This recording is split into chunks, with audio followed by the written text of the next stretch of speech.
नमस्कार। आज stock specific में बात करने वाले हैं एक दिग्गज बैंक जो कि प्राइवेट सेक्टर की बैंक है, जिसके बारे में आप शायद सुना हो गया और नहीं सुने होंगे। तो चलिए हम इसको जानने के प्रयास करेंगे, क्योंकि हम अपने पास जो स्टडी करते हैं किसी भी स्टॉक के लिए या किसी भी एंगल से, तो सबसे पहले उस कंपनी के बारे में या उस चीज़ों के बारे में जानते हैं बेसिकली ये चीज़ है क्या। उसके बाद जानते हैं ये लिस्टेड है तो लिस्टेड में क्या इसके ऊपर क्या इफेक्टेड है, इसका क्या इम्पैक्ट पड़ता है, साथ में इसका स्टॉक की परफॉर्मेंस क्या दर्शाती है, जिसमें हम टेक्निकल और फंडामेंटल को एक बैकग्राउंड के तौर पे लेते हैं समझने के पर्पज से। तो जानते हैं आज एचडीएफसी बैंक के बारे में, जो कि प्राइवेट सेक्टर के एक दिग्गज बैंक में आती है। और बैंक कहती है, जो बैंक के इन्फॉर्मेशन है इसके हिसाब से बताता हूँ, कहती है ये जो बैंक हैं the housing development finance corporation limited, इसी का नाम बेसिकली जो फुल फॉर्म था ना, उसका नाम था housing development finance finance corporation limited. इसका नाम शॉर्ट में होता है H D F C. was amongst the first to receive and the principal approval from the Reserve Bank of India to set up the bank in the private sector. HDFC is the publicly held banking company. The bank was incorporated in the 1994. ये company कब बनी थी? 1994 में company बनी थी। उसके बाद name of the H D F C bank limited with the registered office in the Mumbai. और इसकी कुछ इंफॉर्मेशन साथ में देखा गया कि wholesales banking treasury operation it is promoted by the H D F C limited.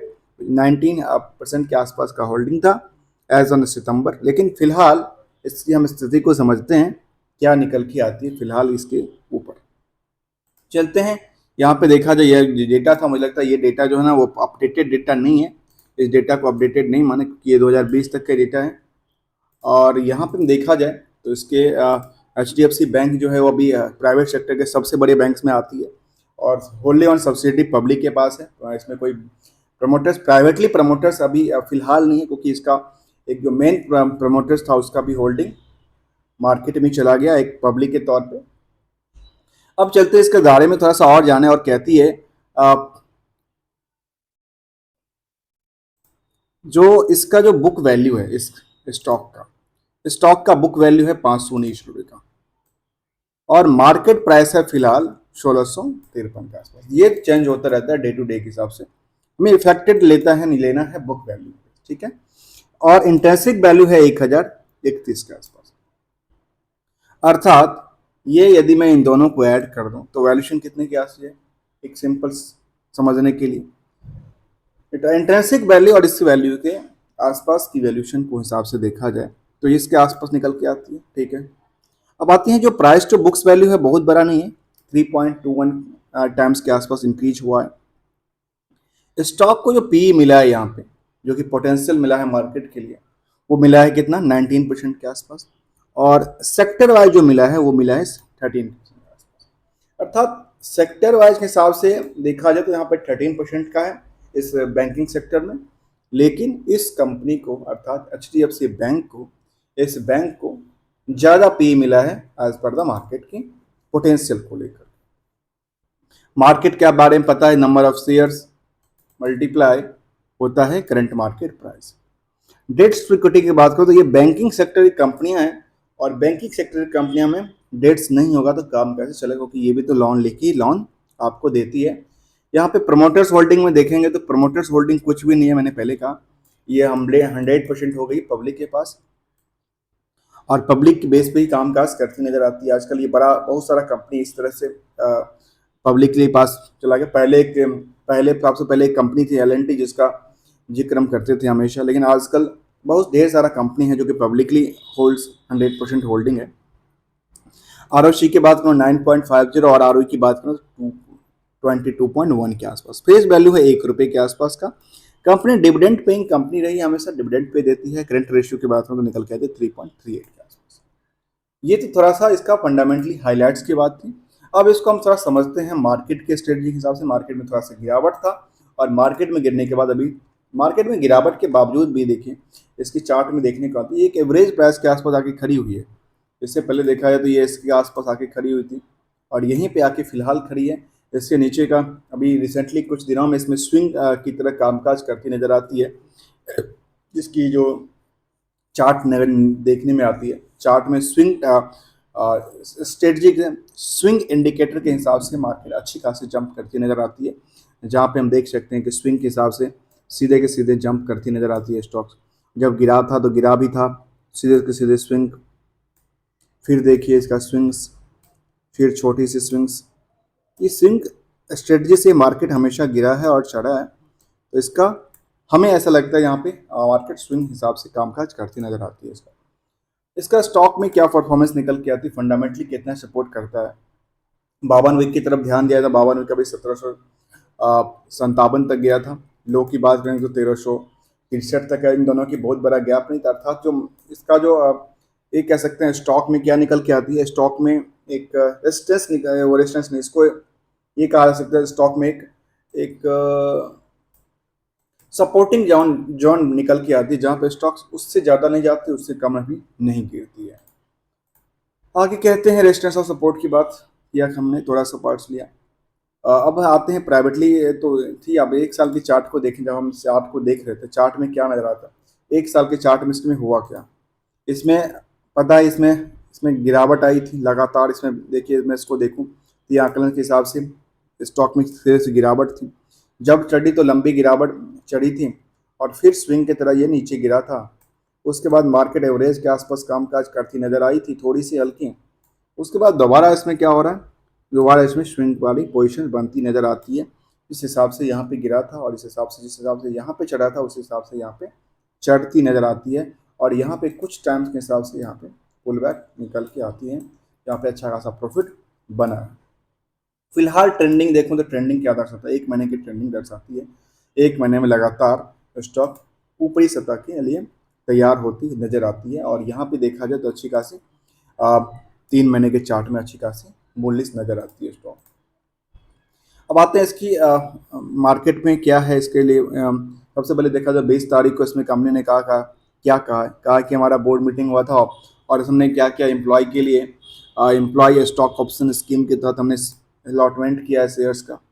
और वो कितना शेयर्स है उसके बारे में ज़रा देखें तो क्या निकल के आता है। डिस्क्लोजर दिया है, नंबर ऑफ शेयर कितना दिया है एम्प्लॉय के लिए।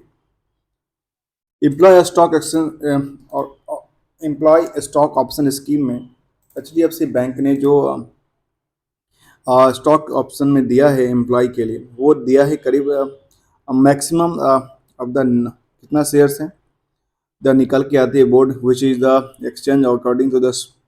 एक तो देखने को आती है स्वेट इक्विटी, जो कि इसका स्वेट इक्विटी रेगुलेशन के हिसाब से देखा जाए तो मैक्सिमम 9 लाख कितना 9 करोड़ 50 लाख 9 करोड़ 50 लाख ऑप्शन में be offered under the ESOP 2024। और फेस वैल्यू इज द ₹1 के बेसिस पे इन्होंने अपने एम्प्लॉय को स्टॉक ऑप्शन स्कीम में दिया है। क्या शेयर दिया है, देगा कंपनी, अर्थात डेली डेली मतलब शेयर को मार्केट में ज़्यादा से ज़्यादा बढ़ाने का इसमें लॉकिंग पीरियड का फंक्शंस होता है इस ऑप्शन में। Second the approval of the share holder of the bank on the जो कि जो एनुअल जनरल मीटिंग में इसके लिए और 9 अगस्त को जो होगा उसके बाद इसमें इस तरह के चीज़ को लिया जा सकता है।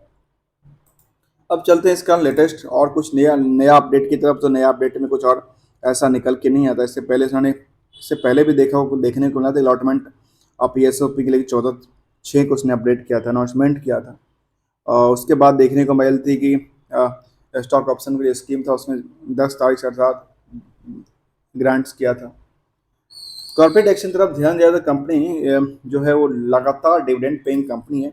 इस पर हमने एक स्टडी किया था, करीब करीब 19.5% का अपने फेस वैल्यू से डिविडेंड पे करती है। जिनके पास फेस वैल्यू का शेयर है ₹1 का फेस वैल्यू का, सोचिए उनके लिए क्या बनती है। उनके लिए तो ₹19 का ₹19.5 का डिविडेंड की पार्ट मिली थी अब मई के अंदर।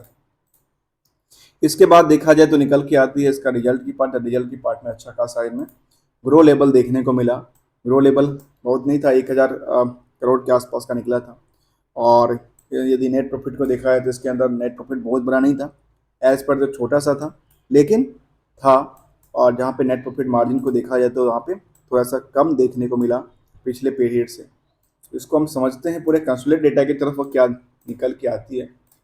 तो कंसोलिडेट डेटा कहती है इस कंपनी के बारे में जो देखा जाए तो निकल के आती है इसका रिवेन्यू मॉडल्स क्या रहा। रिवेन्यू मॉडल में ये देखने को मिला, जबकि इसका करीब करीब देखा जाए तो 32,000 करोड़ से मैं लेता हूँ, तो 32,000 करोड़ से 2021 जून के आसपास। और मार्च में देखा जाए तो मैं मार्च को लगता है कितना, ये यहाँ पे शायद अमाउंट्स कुछ हाईलाइट्स नहीं हो रहे हैं, इसको हम थोड़ा सा और हाईलाइट करने के प्रयास करते हैं, शायद नहीं होगा। तो यहाँ पे ये निकल के आती है, मैं इसी से कंपेयर करूँ 2021 के, हाँ 22 से कंपेयर करके देखूँ तो 22 में कितना निकल के आती थी, 22 में निकल के आती थी इनका करीब 3500 करोड़ के आस 35,000 करोड़ के आसपास, और वो 80,000 करोड़ के आसपास के मार्च 24 में चले जाता है। मतलब 2 साल में इसका परफॉर्मेंस जो है और इंक्रीज करती नजर आती है कंसोलिडेटेड डेटा के बेसिस पे। और ये लगातार इसमें ग्रोथ ही ग्रोथ देखने को मिला है, जहाँ भी जिस एंगल्स पे देखेंगे तो ग्रोथ ही ग्रोथ देखने को मिल रहा है स्टॉक में रिवेन्यू के बेसिस पे। अब देखा जाए इसकी नेट प्रॉफिट की चर्चा करें, नेट प्रॉफिट क्या निकल के आती है। नेट प्रॉफिट निकल के आती है 18,000 करोड़ का। एक कंपनी, जो बैंकिंग सेक्टर कंपनियां हैं उनके पास जो नेट प्रॉफिट है वो 18,000 करोड़ का एक क्वार्टर में आता है। सोचिए जो कंपनी की क्या और एक्सपेक्टेशन हो सकती है मार्केट के लिए। और मार्केट में देखिए इसकी जो परफॉर्मेंस है लगातार इंक्रीज करती नजर आती है। ईयर टू ईयर का भी चर्चा करें तो ईयर टू ईयर चर्चा में क्या निकल के आती है, ईयर टू ईयर की चर्चा में निकल के आती है जो किसका जो परफॉर्मेंस है वो करीब 42,000 करोड़ के आसपास कब था, 2014 के अंदर, और 24 के अंदर 10 सालों में इसका जो परफॉर्मेंस था वो 280 करोड़ से ज़्यादा ज़्यादा का होता है। तब इसका परफॉर्मेंस लेवल किस हिसाब से आगे, किस वाई के हिसाब से देखा तो काफ़ी अच्छा परफॉर्मेंस देखने को मिली है। इसके बाद देखा जाए तो नेट प्रॉफिट को चर्चा करें तो नेट प्रॉफिट ने करीब 65,000 करोड़ के आसपास, और इसको ईयर ऑफ द कह सकते हैं टॉप ऑफ द ईयर पर कामकाज करती है, क्योंकि इससे पहले इस तरह के कभी इनके पास प्रॉफिट मॉडल निकल के नहीं आया। ये दोनों तरफ से अच्छे परफॉर्मेंस देखती है। हिस्टोरिकल डेटा बेसिस कहती है इसके लिए, जहाँ पे सेल्स ग्रोथ भी अच्छी खासी देखने को मिली, 30% तक गया था 3 साल में।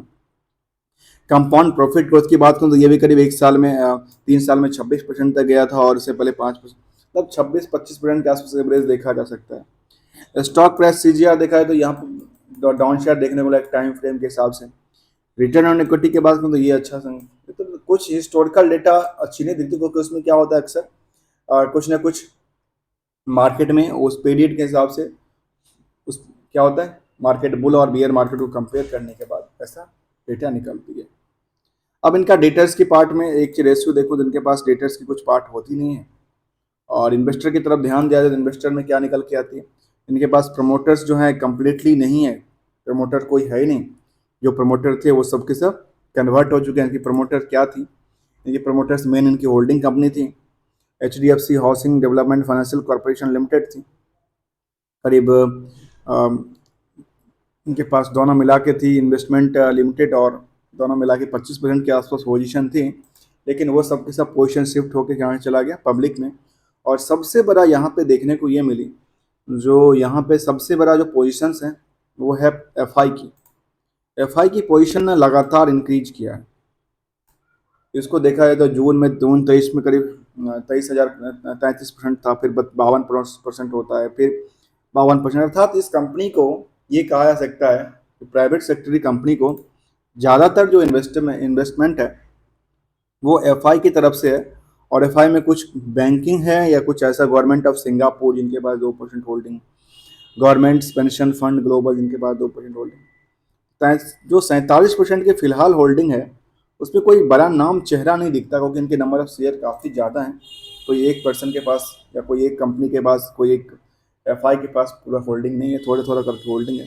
DI की तरफ ध्यान दिया तो DI में यहाँ पे SBI के पास, SBI म्यूचुअल फंड जो है SBI, उनके पास करीब 6.5% से ज़्यादा, LIC के पास 6.5% से ज़्यादा।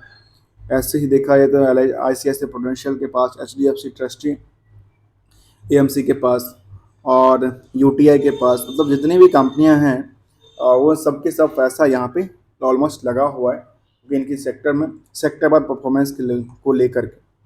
तो यह DI की चर्चा थी। DI के बाद देखा था गवर्नमेंट का कुछ है नहीं रोल, पब्लिक की तरफ देखा था 18% की पब्लिक है, और वो भी पब्लिक में 100% जो है वो रिटेल के पास लगती है, क्योंकि 1% से नीचे की कामकाज करती नज़र आती है। तो ये इसका था overview of the share holding pattern को लेकर के। इसके बाद एक ऑप्शन बचता है जहाँ पे एज ऑन डेट में परफॉर्मेंस लेवल यहाँ पे काफ़ी नहीं दिखता, क्योंकि ये एक टाइम फ्रेम के हिसाब से देखा जा सकता है। क्योंकि आज मार्केट जैसे गिरा है तो आज गिरा है तो उसको ऊपरी सतह से कंपेयर करेंगे तो वहाँ पे गिरती हुई कंपेयर दिखेगा। कई बार मार्केट जंप करती नज़र आती है तो वहाँ पे क्या होता है, एक निचली सतह से अच्छी खासी उसको बुलिश नज़र आती है। तो एज ऑन डेट में परफॉर्मेंस की चर्चा करें तो परफॉर्मेंस के साथ साथ हम इसको एक टारगेट वेव की तरफ चलें तो टारगेट वेव इसके लिए क्या लगती है अभी फ़िलहाल। यदि जिस तरह से स्विंग करती नज़र आती है, स्विंग वाली पोजीशन यहाँ पे देखने को मिलती है, उस हिसाब से यहाँ पे स्विंग वाली पोजीशन में स्टॉक में रैली अच्छी खासी देखने को मिली है और इसको देखा जा सकता है फिलहाल, जो कि इसकी एक स्टेबिलिटी नज़र आती है करीब करीब कितने के आसपास, ये वैल्यूशन थी यहाँ पे नियरली देखा जा सकता है करीब करीब कितने के आसपास, ये 1675 के आसपास फिलहाल देखने को मिलती है, जहाँ पे दोबारा ये जाएगी अभी। उसके बाद देखा जाए इसका कुछ और पोजीशन की तरफ ध्यान दिया जाए तो इसकी जो रेजिस्टेंस है, रेजिस्टेंस को पता है रेजिस्टेंस क्या होता है, जो कि ऊपरी सतह के लिए एक कामकाज करती नज़र आती है। तो रेजिस्टेंस इसका ये निकल के आता है 1700 के आसपास, और इसको यदि स्विंग की तरफ दिया जाए यहाँ से तो इस हिसाब से स्विंग में निकल के आती है इनका नियरली करीब 1725 के आसपास। इस हिसाब से यहाँ पे इस तरह से मोमेंटल हो सकता है आगे आने वाले समय में। चलते हैं इसको और थोड़ा सा और इसको बारे में समझते हैं, जहाँ पे एज ऑन डेट में परफॉर्मेंस क्या दर्शाती है। परफॉर्मेंस की तरफ देखा जाए तो 10 सालों में करीब 300%, 5 सालों में ये 36%, 2-3 सालों में 10%, 2 सालों में 23% के आसपास और 1 साल में कुछ नहीं।